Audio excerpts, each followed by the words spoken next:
നമ്മുടെ സിലിണ്ടറിനകത്ത് ഒരുപാട് heat generate ചെയ്യും. അപ്പോൾ ഈ ഹീറ്റ് എക്സസ് ആയി കഴിഞ്ഞാൽ നമ്മുടെ എഞ്ചിൻ സീസ് ആവുന്ന പോലത്തെ കാര്യങ്ങളിലേക്ക് നയിക്കും. അപ്പോൾ അത് തടയാൻ വേണ്ടിയിട്ടാണ് നമ്മൾ പലതരം കൂളിംഗ് സിസ്റ്റംസ് നമ്മുടെ എഞ്ചിന് പ്രൊവൈഡ് ചെയ്യുന്നത്.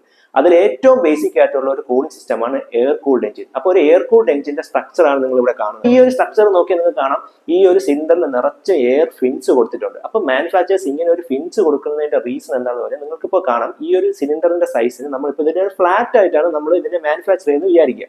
അപ്പൊ അങ്ങനെ ഫ്ലാറ്റ് ആയിട്ടാണ് മാനുഫാക്ചർ ചെയ്തിട്ടുണ്ടെങ്കിൽ ഞാൻ നോർമൽ ആയിട്ട് ഒരാൾക്ക് മനസ്സിലാവുന്ന രീതിയിൽ പറയാണ്, നമ്മളിപ്പോൾ ഒരു ലൈൻ വരയ്ക്കുകയാണെന്ന് വിചാരിക്കുക. ഓക്കെ, ഈ ഒരു ലൈനിലേക്ക് നമ്മൾ ഈ ഒരു സൈഡ് എയർ കൊടുത്താൽ ഈ ലൈനിന്റെ ഏരിയ ഇത്രയാണോ അത്ര ഏരിയ മാത്രമേ തണുക്കത്തുള്ളൂ. ഓക്കെ, അപ്പോൾ നമുക്ക് ഈ ഒരു സിലിണ്ടറിന്റെ സൈസ് കൂട്ടാതെ നമുക്ക് ഏരിയ കൂട്ടും. സോ അതിനു വേണ്ടിയാണ് മാനുഫാക്ചേഴ്സ് ഈ ഒരു ഫിൻസ് പോലുള്ള ഡിസൈൻ കൊടുത്തത്. ഇപ്പൊ ഈ ഒരു ഫിൻസിന് നമ്മളൊന്ന് നേരെയാക്കുക എന്ന് വിചാരിക്കുക. അപ്പൊ ഈ ഒരു ലൈനിനെ കാട്ടി ഏരിയ കൂടി.